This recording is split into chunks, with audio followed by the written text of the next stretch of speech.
there's times when you just never know how you're going to get inspired. For you, how'd that begin to get inspired in baseball, and by whom as a youngster?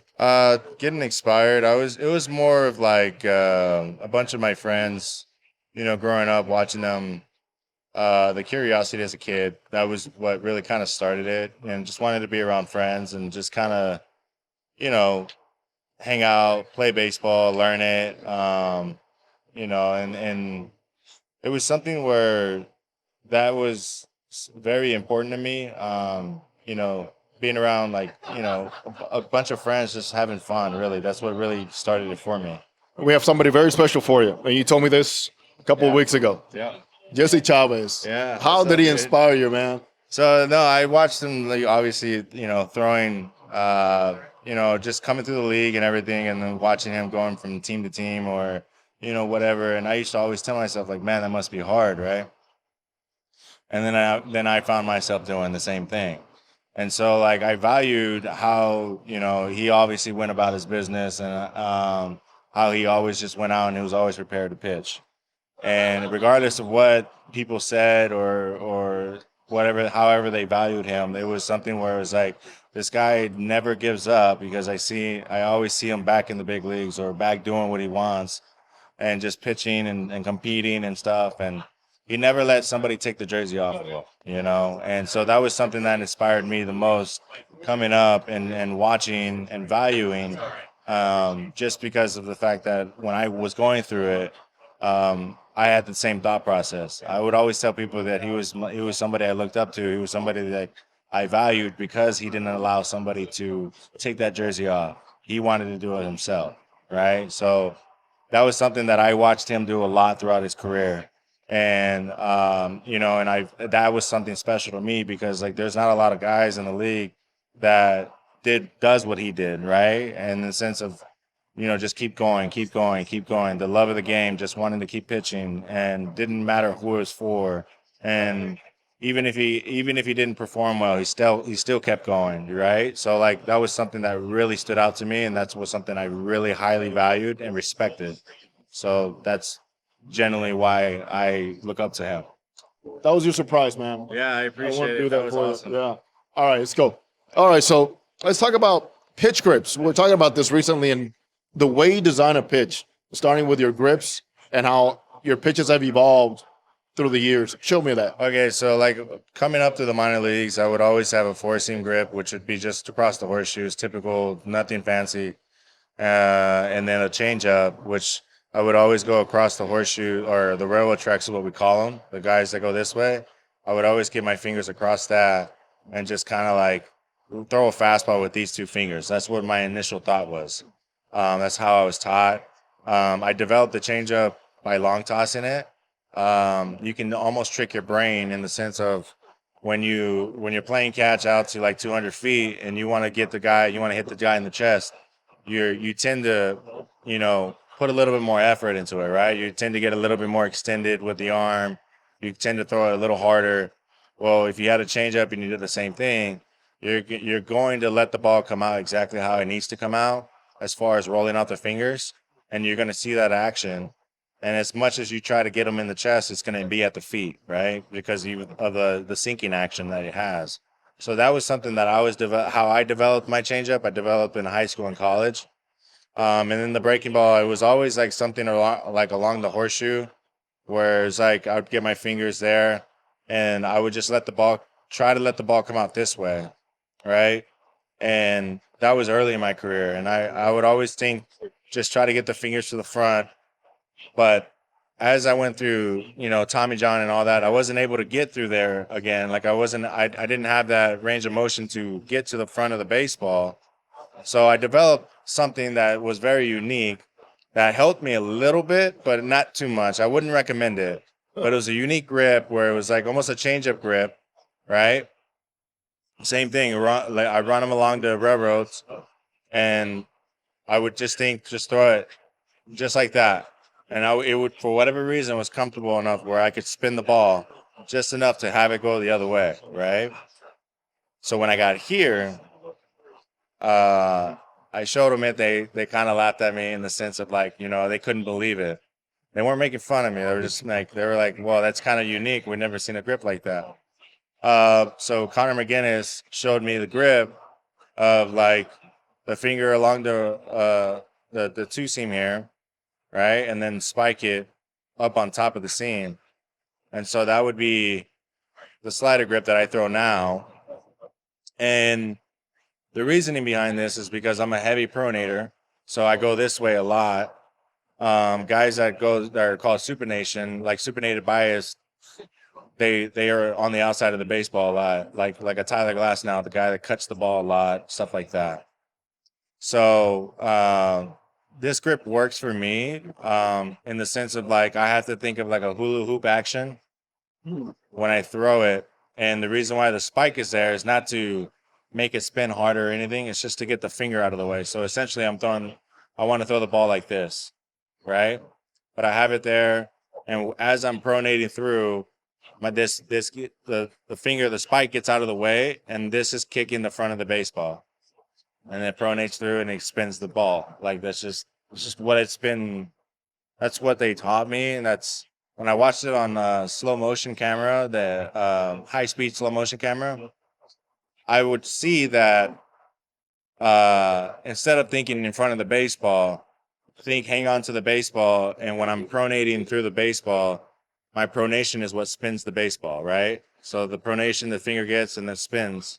So I'm pronating through the baseball, spinning the baseball, and it'll spin out. So that was a real teaching moment for me in understanding how like the breaking ball works. Like with a curveball, it's the same thing. Like and I don't throw a curveball, but I would imagine that's the same thing where it's like if you're gonna throw it, like you don't think front of the baseball, your pronation is gonna get you to spin that baseball forward, right? Does that make sense? So I should elaborate on the pronation part. So anytime you throw a baseball, you're throwing a baseball and your arm is going to turn over to slow down, right? And then your lat takes over to slow down your arm. So that pronation part where everybody pronates when you throw a baseball. When you pronate, that's the hard part is like hanging onto the baseball until you pronate, and then the spin comes off of the pronation. At least for me, right? And that's how I typically understood and I learned how to throw the breaking. As you've gone through so many things and stages in life and in baseball life, how important is baseball culture in the clubhouse?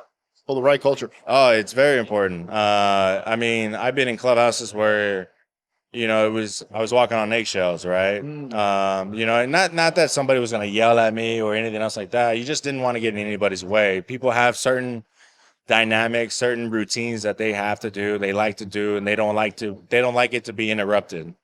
So as you're going through that clubhouse, where if you got a lot of guys like that, it's typically very tense in the sense, not because you're going to get yelled at or in trouble. It's just that you don't want to be the guy to get anybody's way, right? And so that for me was different. But a clubhouse like ours right now, even last year's, it was just a lot of fun. Like a lot of people were joking around. A lot of people didn't take it the miscues or the bad performances like as harsh as I've seen guys take them. And they kept it very light. And they included everybody. And that was the biggest part where it's like, even rookies, guys that have just gotten there, they've included everybody into the clubhouse, what they do, the celebrations.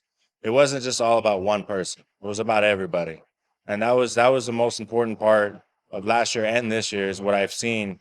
And I think that's why it's so different here. I think you talk to guys all around the league, if they've ever played here, they always talk about how different it is. And I think that's the biggest part. I truly believe that's the biggest part, just because I've seen different clubhouses. I've been on different teams, although I've never spent this much time on different teams. But when I got here, it was almost as if one, they've known me forever, and then two, like they wanted that personality to come out. They wanted it. They want me to get as comfortable as I possibly could, super quick, so that way I can go out and perform, right? And so I see it all time and time again. Any new face in that clubhouse, it's the same process. And it's so cool and it's so unique to watch because all they want is to win, obviously, but they want to have fun doing it. And I think that's really, really special. I think that's why this group is very special. You talk about unique, cool. Who's Shohei Ohtani to you? He's a unicorn, really, right? You know, he's one man wrecking crew. He hits 50 home runs and does everything amazing on the field, but off the field, he's a very nice, quiet, goofy guy, right? He loves to laugh. I always hear him belly laughing. He's super nice to everybody, super nice. And he's always involved as well, right? And that to me speaks volumes in the sense like, one, he was raised right. Two, respects everybody in the game. And three, like, it's not about him, right? He puts everything about the team. So like you want, and everybody knows he's a leader, right? Like he's one of our leaders in that clubhouse, but you want somebody that's going to be team first, somebody that's going to be, taking the time to talk with or maybe have a laugh with, somebody that's just gotten there, but he's also very, very busy in the sense of his work ethic, right? So when he's not in the cage doing his thing, or when he's not preparing to pitch, or he's getting treatment, whatever it is, he's spending time with the teammates. He's having fun. Like, and that to me that's the best way you can go about it, really. We might have to have like a part 1, part 2, part 3 here, but Yeah. Now as you talk about Jesse Chavez, Mhm. there's kids watching you now to say, you know what? That's me right there. What would you like to tell those kids that are being told, nope, you're not good enough, you're not strong enough, you're not fast enough, you don't throw hard enough? Well, I just think that everybody gets told that at some point, right? And it's their opinion about you. It's not true. And you just got to keep going. Like, regardless of, if you don't give yourself the opportunity by just keep working and keep going, you're never gonna get to where you want to be, right? To get into the top or getting to where you want to be, fulfilling a dream, it's never going to be easy. You're going to have a lot of no's. You're going to have a lot of guys or people hating on you or whatever. Like, you have to eliminate that noise and continue going and continue working at your craft, because at the end of the day, it's your life. You're the one living it. You write your own story, and that's what I fell in love with, and that's what I live by. Is I write my own story.